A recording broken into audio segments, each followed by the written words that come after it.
None of the Grammy's Best New Artist nominees are new, and that's not new. Many of them have been working in the industry for a really long time. I want so many of them to win. Hey guys, welcome to my YouTube channel. My name is Kelly, but you can call me Kel. Let's get into it. The 2024 Grammy nominations have been announced.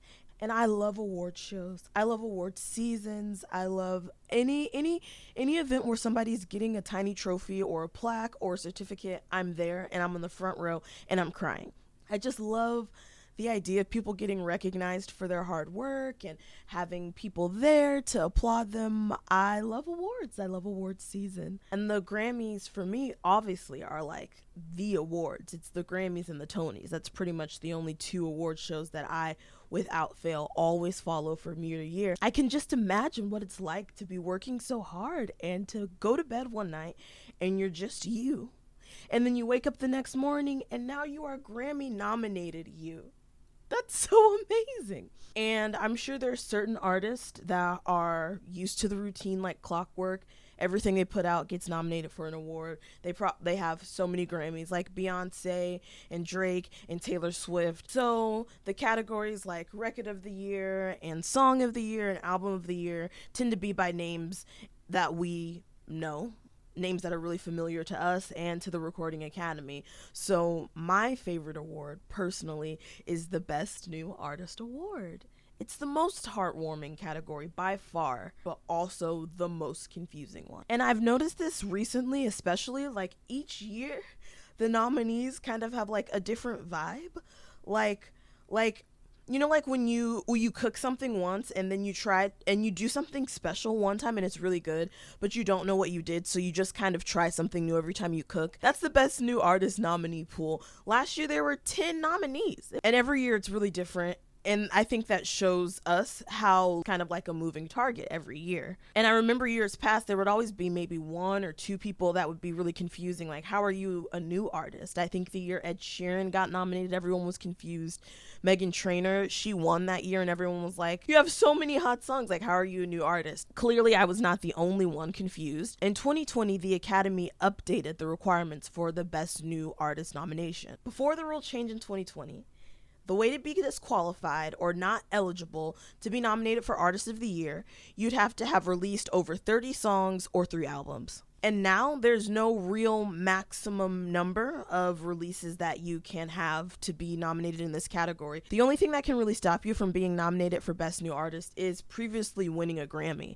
And even then, they have some stipulations in the rules that if the Grammy you won was being a featuring artist and the song that you won that Grammy for was not a part of a full album, then you can still be nominated for Best New Artist. So the word new, I don't even think is even the true word for this award. A quote from a member of the Academy said that the Best New Artist category has the most complicated set of restrictions and rules. And I think with the way that music is changing and times are changing, I could release an album right now. I could release 3 by the end of the week, and probably only 2 people would have listened to it, and that wouldn't make sense for me to be disqualified for Artist of the Year.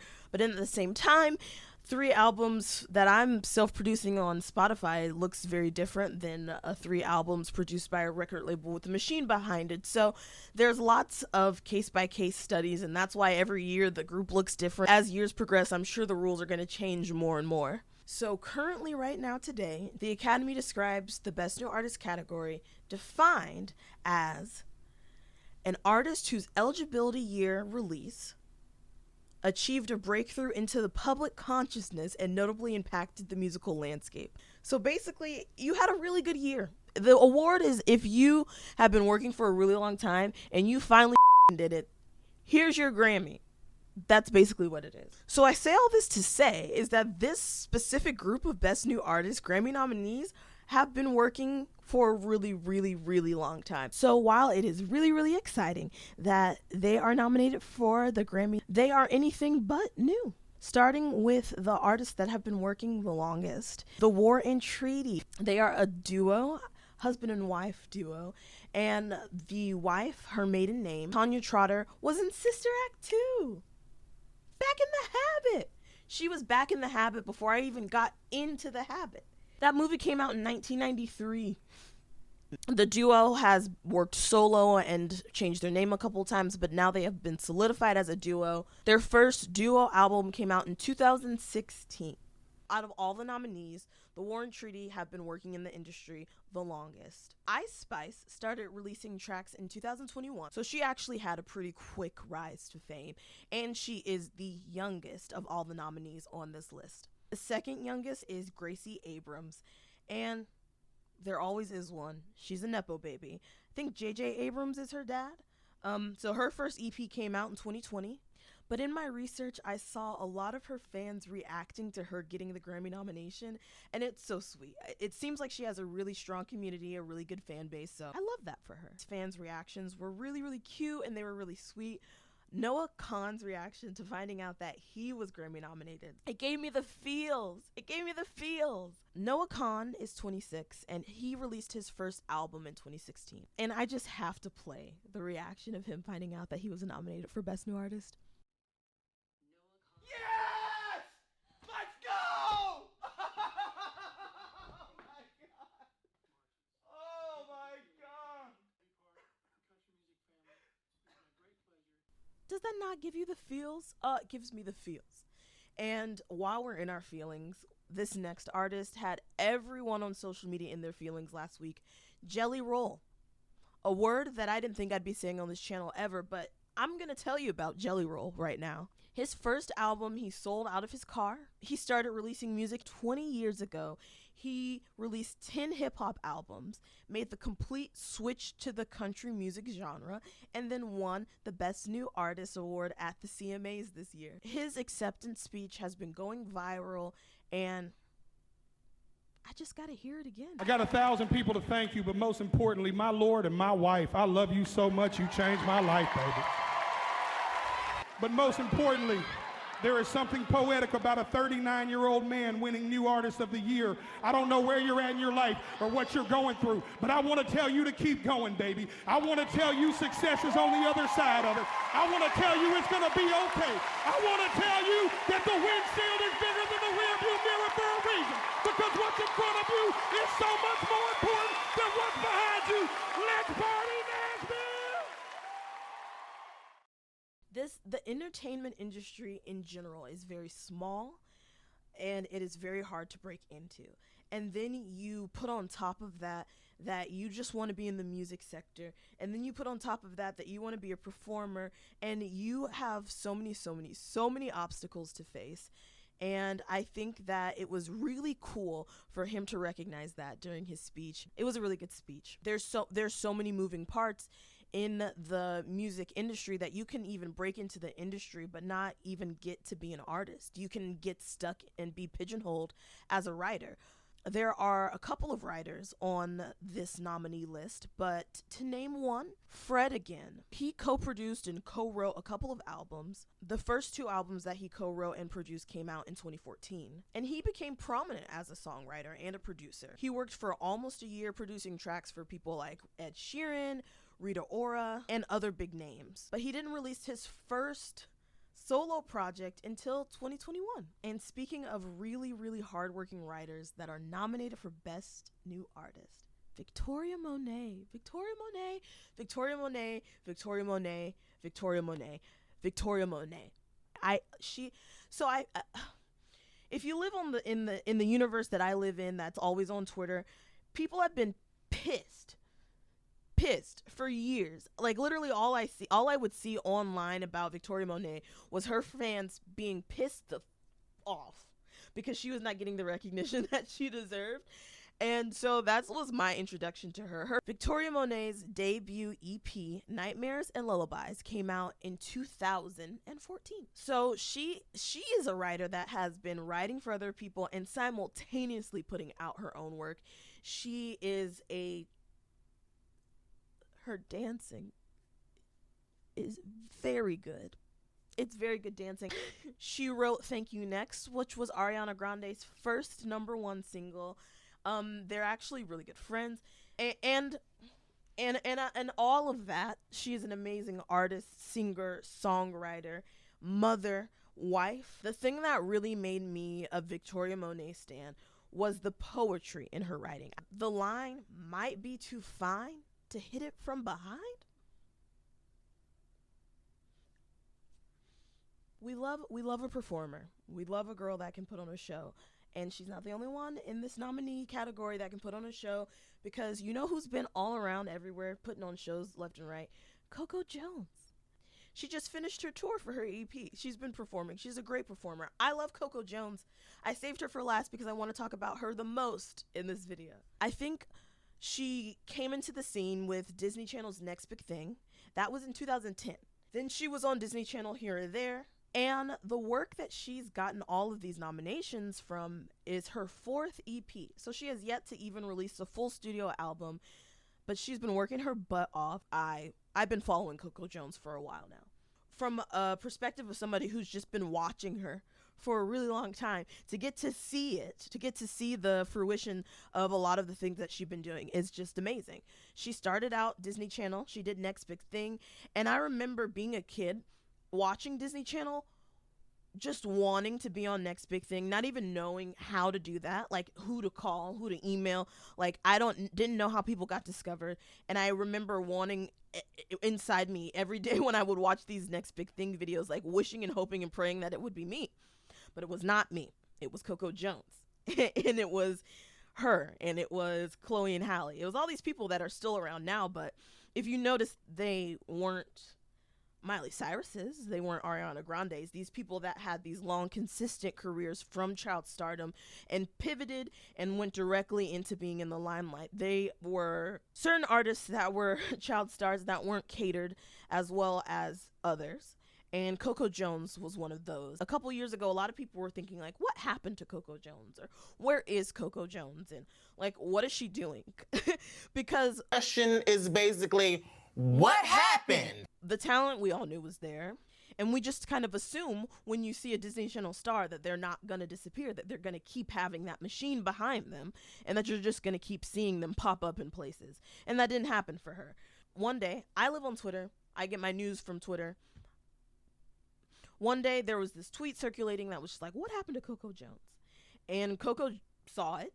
She replied to it. Next thing you know, she took to her platform on her YouTube channel and explained everything, kind of from start to finish, being like, hey, this is what I have control over, this is what I don't have control over, and this is what happened to me. Disclaimer is, this is my truth.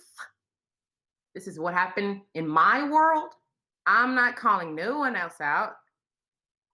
I'm just saying my story, okay? That video kind of sparked her fan base to really interact with her, because they wanted more from her, and they finally had gotten a response from her. Her fan base went crazy, said, I want her on the blue wall. I want her talking with Terrell, and I want it now.